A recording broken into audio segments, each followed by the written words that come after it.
Party's over, motherfucker!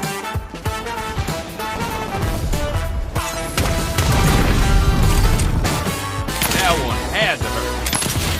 Having watched roughly 50 minutes of Saints Row gameplay, I'm encouraged by what I've seen. Volition's reboot of the series looks a lot of fun, filled with the wackiness, carnage and humour you'd expect. It feels comfortably familiar, but with enough new ways to play to make it not just seem like a retread of what's come before, and promises to be a welcome throwback to an era when playful, urban, open world games were a much more common occurrence.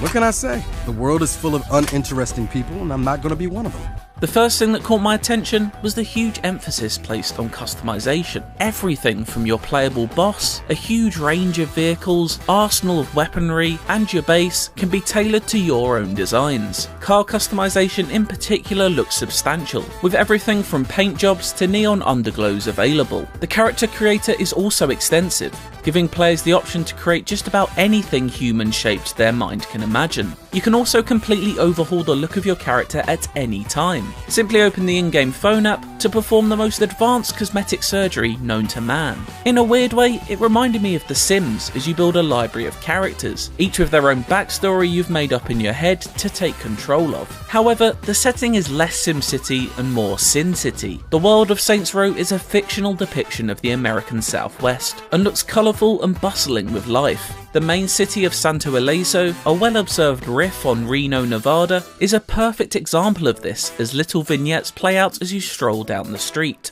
A band might start playing out of nowhere, or you may even decide to provide the music yourself by pulling out a guitar to entertain or annoy the locals. It's this mix of semi-realistic setting and knowing silliness that made the Saints Row games what they were. Distinct sandboxes where anarchic behaviour is not only encouraged, it's often required. Tonally, Saints Row fits somewhere in between the second and third of the original series. Not quite as dark as 2, but not as off-the-wall bonkers as the third. From the brief conversations I heard in cutscenes and the way the members of your gang spoke to one another, I was getting big Watch Dogs 2 vibes. Something I'm sure will split people, but as a big fan of Ubisoft's San Francisco-based sequel, I found this encouraging.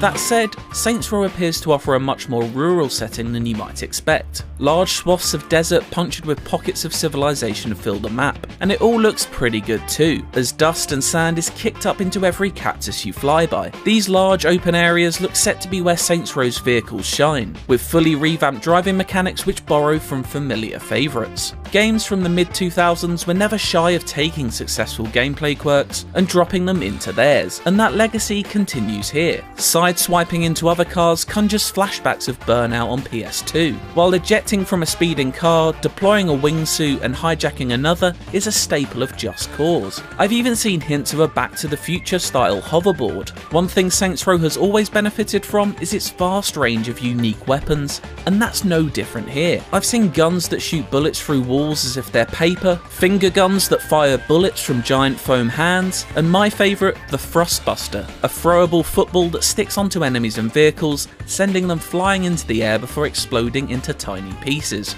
Every weapon, even the more conventional ones, have their own unlockable signature abilities too, such as turning a simple pistol into a quickfire machine pistol with the click of a button. As you'd expect, the action and violence is all very cartoony. It looks fluid too, and finishing off an enemy with their own weapon before diving feet first into a nearby car for a quick escape, then climbing onto the roof to fend off chasers while car surfing, looks very slick. Enemies do look a bit bullet spongy, with some taking several shots in the head to take down, and it's often completely ridiculous, but that's always been part of Saints Row's charm. Where the fuck is Kevin?